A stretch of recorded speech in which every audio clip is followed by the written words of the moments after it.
Bonsoir et bienvenue dans cette édition sur la radio-télévision communautaire RTC dont voici les titres. Au sommaire de cette édition, meurtre tragique de Souadou Sow à Malika, les parents exigent justice et appellent l'État à agir contre l'impunité tout en interpellant les autorités pour des actions concrètes contre les violences faites aux femmes. Commercialisation de l'arachide. Serigne Mboup dénonce une gestion chaotique et appelle à des réformes profondes. Un plaidoyer du maire de Kaolack pour une restructuration de la filière arachidière. À Kaffrine, les artisans du mouvement Force ouvrière réclament des espaces de travail adaptés. Ils sont confrontés à un manque d'infrastructures inadéquates, freinant ainsi leur épanouissement professionnel. La deuxième partie de cette édition, l'invité de la rédaction, le président de l'ABS sur le meurtre de Souadou Sow à Malika. Il dénonce le silence des autorités et le mutisme des organisations des droits humains tout en réclamant des réformes nécessaires pour prévenir de tels drames. Mesdames et messieurs, tels sont les titres. Tout de suite, le développement. Nous démarrons par la découverte macabre du corps sans vie de Souadou Sow, âgé de 12 ans, tué à Malika. Le choc et la tristesse laissent place à une profonde indignation du président de l'association pour le bien-être et la solidarité ABS, Ali Sow Ndiaye dénonce le mutisme des autorités et des défenseurs des droits des enfants. Il appelle à une réaction urgente au micro de Maïfaï. J'ai le cœur très lourd. Je peux dire que j'arrive même pas à dormir pendant ces 48 heures-là. Et c'est un acte très odieux. C'est un crime inexplicable à la limite. Vraiment, je peux même pas dire les mots parce que le fait de violer une jeune fille de 11 ans, 12 ans et ensuite la tuer, c'est un crime quoi. C'est vraiment, je ne peux même pas m'exprimer là-dessus parce que j'ai le cœur très lourd, mais je m'indigne de ces actes odieux parce que Diary est une jeune fille à fleur de l'âge. Au moment où on célèbre la naissance du premier bébé de l'an, à ce moment, on est en train de violer Diary et ensuite la tuer. Et ça, en tant que père de famille, en tant que président ABS, notre association qui défend la protection des enfants, c'est quelque chose que je dénonce. C'est quelque chose qui me traverse le cœur. Restons toujours dans ce chapitre. La mort tragique de Souadou Sow Diary suscite une profonde consternation dans la banlieue. Cet acte insoutenable a profondément choqué de nombreux parents qui expriment à la fois leur colère et leur inquiétude. Ils réclament ainsi justice et exhortent l'État à agir avec fermeté. Suivons leur réaction dans ce micro-trottoir réalisé par Barthélémy Colli. J'ai mal. Aucun parent ne peut vraiment dormir tranquille en sachant ce que certaines femmes traversent. Ce qu'on impose aux femmes est tellement difficile. Je dénonce cette situation car ce n'est pas la première fois qu'une femme subit cela, surtout une jeune fille qui ne connaît rien de la vie. Cet acte montre à toutes les femmes ce que signifie réellement porter et mettre au monde un enfant. Nous les parents, on a peur. Même quand tu dors avec ton enfant, tu as peur. S'il sort et va à l'école, tu as également peur. On est fatigué, surtout nous les mamans. Où est-ce qu'on va aller? Une fille de 12 ans, comme ça, on la viole et la tue. Il n'y a pas de sécurité dans ce pays.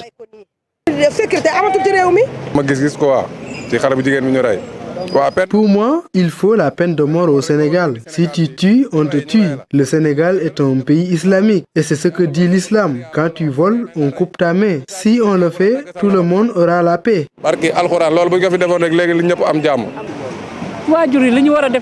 Les parents font de leur mieux, mais on ne peut pas surveiller les enfants en permanence. Quand il va à l'école, tu l'accompagnes et même à son retour, tu fais attention. Mais parfois, tu as besoin de quelque chose et tu l'envoies. Et c'est à ce moment-là qu'un drame peut arriver. On dénonce ces actes, mais on ne sait pas comment faire pour que ça cesse. Ce genre de situation fait tellement mal.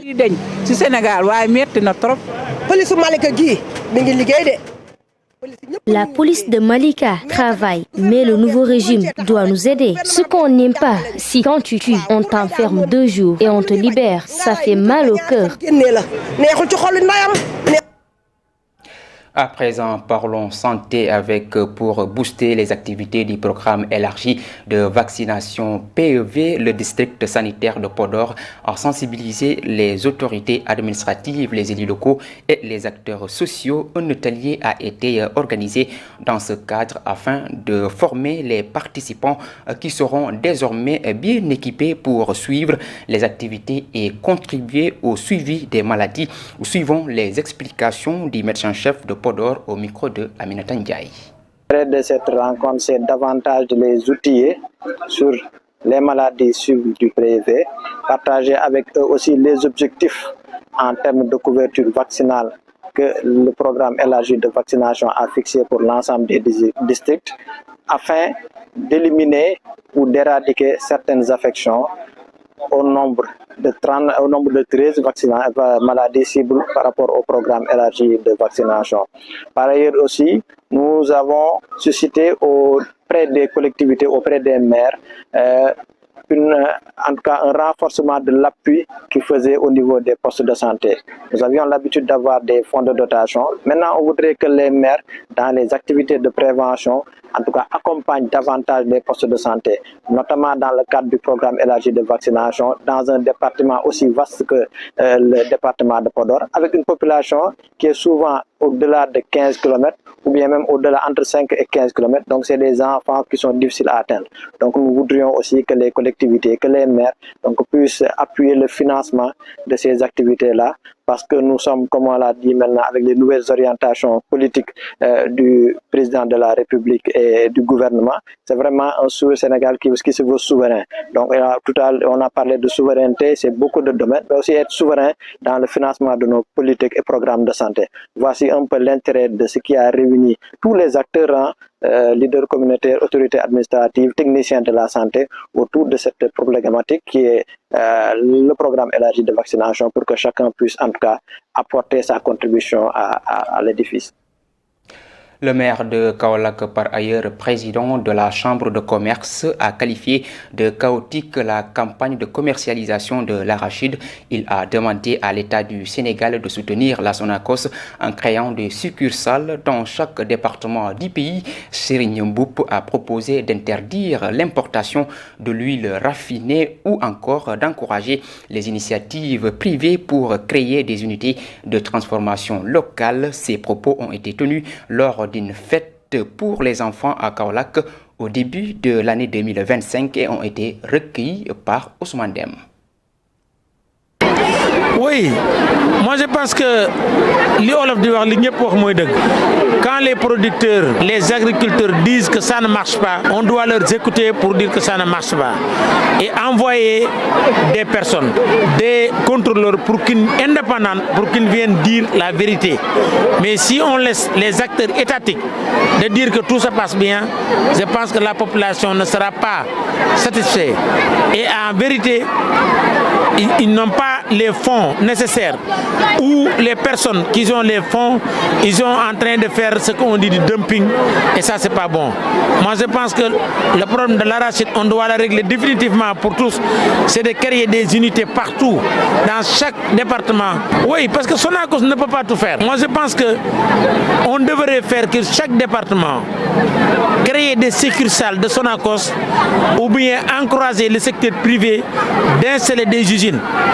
L'objectif numéro 1, c'est d'acheter les arachides et de le faire de l'huile et de pouvoir le commercialiser sur place. Et d'encourager la production locale et d'interdire l'importation de l'huile finie. Et puis, lors de son adresse à la nation du 31 décembre, le président de la République, Bassirou Diomaye Diakhar Faye, n'a pas évoqué le secteur de l'éducation malgré les attentes des acteurs éducatifs. Le syndicat autonome des enseignants du moyen secondaire, le SAEMS, a exprimé sa déception tout en espérant que le gouvernement prendra en compte leurs revendications, notamment les orientations de l'école, le passif social et les impôts. À ce sujet, le secrétaire général du SAEMS s'est exprimé au micro de Anna Faye. Il y a aussi la concertation qui va se poursuivre avec les assises qui auront lieu, surtout pour le secteur de l'éducation. Sur ce point, nous invitons le gouvernement à l'élargir à tout le secteur de l'éducation et de la formation. Il y a des points sur lesquels il y avait des attentes fortes, telles que la transformation de notre système éducatif. Aujourd'hui, il n'y a pas eu de points surtout relatifs aux nouvelles orientations qu'il faut donner à l'école. Il n'y a pas aussi de points relatifs surtout à l'appurement du passif social qui continue d'être un boulet que le système traîne et qui devrait être pris en charge pour une meilleure efficacité de notre école. Et au-delà aussi, il y a quand même des attentes fortes et qui portent notamment sur les impôts qui continuent vraiment d'être très lourds globalement. C'est ça qu'on attendait et qu'on n'a pas entendu. Et nous pensons que le président devrait à chaque fois en tout cas privilégier le secteur de l'éducation qui est aujourd'hui le moteur du développement et qui devrait nous permettre même de bénéficier d'un capital humain de qualité qui est le véritable moteur de croissance de notre pays. Quant à nos revendications, nous rappelons que évidemment le gouvernement aujourd'hui a l'obligation de mettre en place un dispositif pour prendre en charge les préoccupations parce que ces revendications sont des accords signés avec le gouvernement du Sénégal et comme l'administration c'est une continuité, nous ne désespérons pas qu'ils continueront à discuter avec les syndicats pour qu'on puisse trouver un terrain d'entente afin que des mesures appropriées soient prises pour la résolution de ce passif social. Alors, et nous pensons également qu'il est une mission fondamentale pour le nouveau régime de trouver le moyen de prendre en charge des questions telles que la question des lenteurs, la question des décisionnaires, la question de la formation diplômante des enseignants, mais également l'équité salariale au niveau du système de rémunération de la fonction publique. Direction Kaffrine où les artisans de la commune, membres du mouvement Force ouvrière, sont confrontés à de nombreuses difficultés. Parmi celles-ci, le manque d'espace de travail. Face à cette situation, certains d'entre eux sont contraints d'emprunter des parcelles pour installer leurs ateliers. D'autres vont jusqu'à occuper la voie publique faute d'espace dédié à leurs activités professionnelles. Fatou Sall, reportage. Le mouvement Force ouvrière est une plateforme qui regroupe des artisans issus de divers corps de métier. Créé en décembre 2023, il rassemble plus de 600 ouvriers établis dans la commune de Kaffrine. Toutefois, la structure fait face à plusieurs difficultés, notamment le manque d'espace de travail pour bon nombre de ses membres, une situation dénoncée par son coordinateur. Si njëkk mooy sunu place liggéeyukaay yi ndax xam nga ouvrier moom daanaka. Les difficultés sont nombreuses. Premièrement, nous avons des problèmes d'atelier de travail parce que presque tous les ouvriers occupent les voies publiques. Ça, c'est une difficulté parce que parfois tu peux avoir des soucis avec la loi. En plus de cela, nous avons des problèmes de moyens. Même se soigner quand on est malade, c'est tout à fait un problème. Et les accidents de travail aussi. Néew doole soo feebaree pour nga faju problème la accident de travail moom bu ci nekk bëri na daal. Les menuisiers ébénistes et métallurgistes, membres de ce mouvement, soulignent que l'absence d'espace dédié constitue un véritable frein à leurs activités professionnelles. On nous a prêté cet endroit où nous puissions travailler pour un laps de temps. Si le propriétaire aura besoin de son parcelle, nous allons nous déplacer. Nous, les ouvriers, nous n'avons pas de place, nous occupons les rues, donc il est temps que les artisans quittent les voies publiques. Nous devons avoir nos propres ateliers pour que quiconque aura besoin de nous pour nous retrouver là-bas. Les artisans du mouvement lancent un appel pressant aux autorités locales et réclament entre autres la mise à disposition d'espaces appropriés pour l'installation de leurs ateliers et garages, notamment lors des prochaines délibérations sur l'affectation du foncier. Fatou Sall, c'est la fin de cette première partie de cette édition. Tout de suite, la deuxième partie. Je vous le disais dans les titres, la rédaction de la radio-télévision communautaire RTC vous a préparé aujourd'hui un entretien exclusif sur le présumé viol suivi de meurtre de la fillette Swadou Sow à Malika dans la banlieue de Dakar. Il s'agit de May Faye et de son invité Ali Sow Ndiaye, président de l'association pour le bien-être et la solidarité ABS. Suivons leur entretien. Bonjour mesdames et messieurs, aujourd'hui la rédaction a le plaisir de recevoir monsieur Ali Sow Ndiaye. Il est le président de l'association pour le bien-être et la solidarité. Monsieur Ndiaye, bonjour. Bonjour Maï, tout d'abord permettez-moi de vous souhaiter une très bonne et heureuse année et de saluer tous les auditeurs et auditrices de Irak. Alors monsieur Ndiaye, quelle est votre impression sur la fillette qui a été tuée à Malika, Diary Sow, violée d'abord avant d'être tuée? Sincèrement, j'ai le cœur très lourd. Je peux dire que j'arrive même pas à dormir pendant ces 48 heures-là. Et c'est un acte très odieux. C'est un crime inexplicable à la limite. Vraiment, je peux même pas dire les mots. Parce que le fait de violer une jeune fille de 11 ans, 12 ans, et ensuite la tuer, c'est un crime quoi. C'est vraiment, je ne peux même pas m'exprimer là-dessus. Mais je m'indigne de ces actes odieux. Parce que Diary est une jeune fille à fleur de l'âge. Au moment où on célèbre la naissance du premier bébé de l'an, à ce même moment, on est en train de violer Diary et ensuite la tuer. Et ça, en tant que père de famille, en tant que président ABS, notre association qui défend la protection des enfants, c'est quelque chose que je dénonce. C'est quelque chose qui me traverse le cœur. Et je profite de votre antenne pour lancer un appel à l'État du Sénégal. Alors, sur ce, ni l'État ni les organisations féminines ne se sont prononcées sur cette fait horrible. C'est vraiment dommage. Et je le dénonce. Parce que ce n'est que dans les réseaux sociaux que je vois la réaction, soit des parents ou bien des internautes. Et aujourd'hui, s'il s'agissait d'un voleur qu'on a tué, ou bien quelqu'un d'autre, un agresseur qu'on a tué, les gens, les soi-disant défenseurs des droits de l'hommiste vont se prononcer là-dessus.